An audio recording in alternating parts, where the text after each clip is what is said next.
तैयार रहिए, स्टार्ट।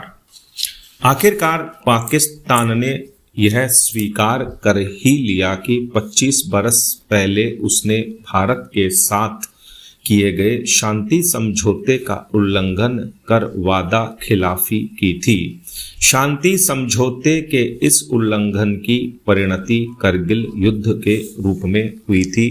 पाकिस्तान की तरफ से यह स्वीकारोक्ति वहां सत्तारूढ़ पाकिस्तान मुस्लिम लीग नवाज PMLN के अध्यक्ष व पूर्व PM नवाज शरीफ ने की है। जब समझौते का उल्लंघन हुआ तब वे खुद PM थे और अब उनके छोटे भाई पाकिस्तान के प्रधानमंत्री हैं।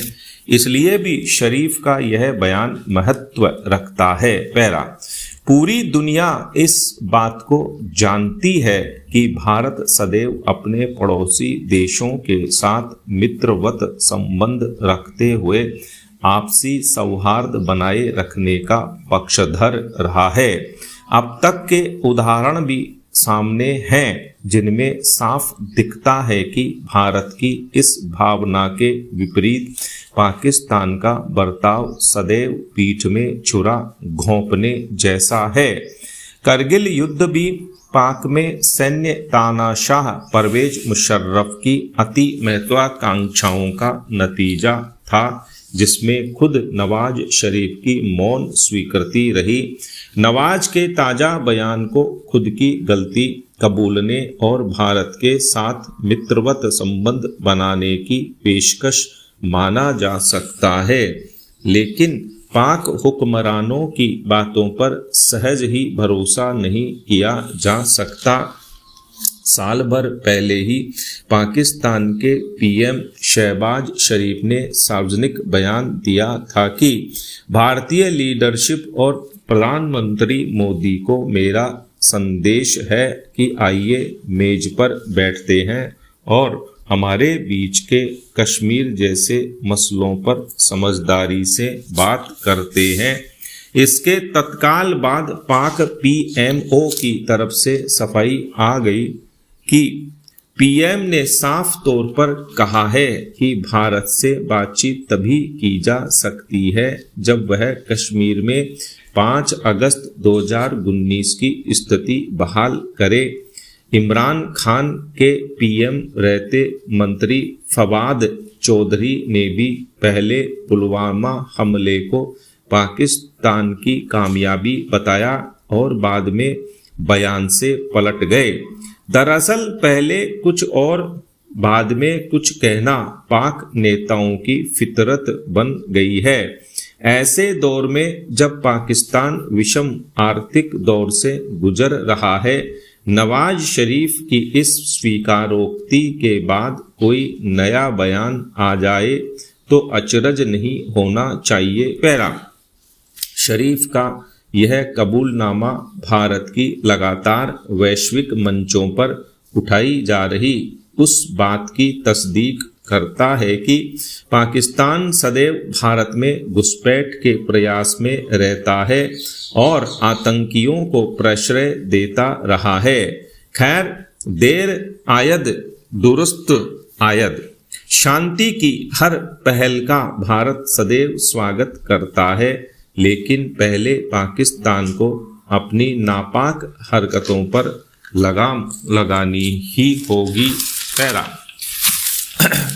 बाइडन प्रशासन सऊदी अरब के साथ कुछ समझौते करने की कोशिश कर रहा है, जिसके बारे में अमेरिकी अधिकारियों का दावा है कि इससे मध्य पूर्व में शांति का मार्ग प्रशस्त हो सकता है। इसके बावजूद इस बात की कोई संभावना नहीं है कि इजराइल उन शर्तों से सहमत होगा जो सऊदी अरब ने दोनों देशों के संबंधों को सामान्य बनाने के लिए निर्धारित की हैं। राष्ट्रपति बाइडन रियाद के साथ जो भी समझौते करेंगे उनका क्रियान्वयन मुश्किल ही रहेगा। विदेश मंत्री एंटनी ब्लिंकन ने पिछले सप्ताह अमेरिका और सऊदी सुरक्षा समझौतों को लेकर चल रही कवायद की पुष्टि की। उन्होंने सदन की विनियोग समिति को बताया कि समझौते पूरे होने के बहुत करीब हैं। ये समझौते कथित तौर पर हमारी अमेरिका को सऊदी अरब की रक्षा के लिए प्रतिबद्ध करेंगे। अगर उस पर हमला होता है तो सऊदी अरब को और भी अधिक उन्नत अमेरिकी हथियार प्रदान किए जाएंगे और रियाद को अपना स्वयं का नागरिक परमाणु कार्यक्रम विकसित करने में मदद करेंगे।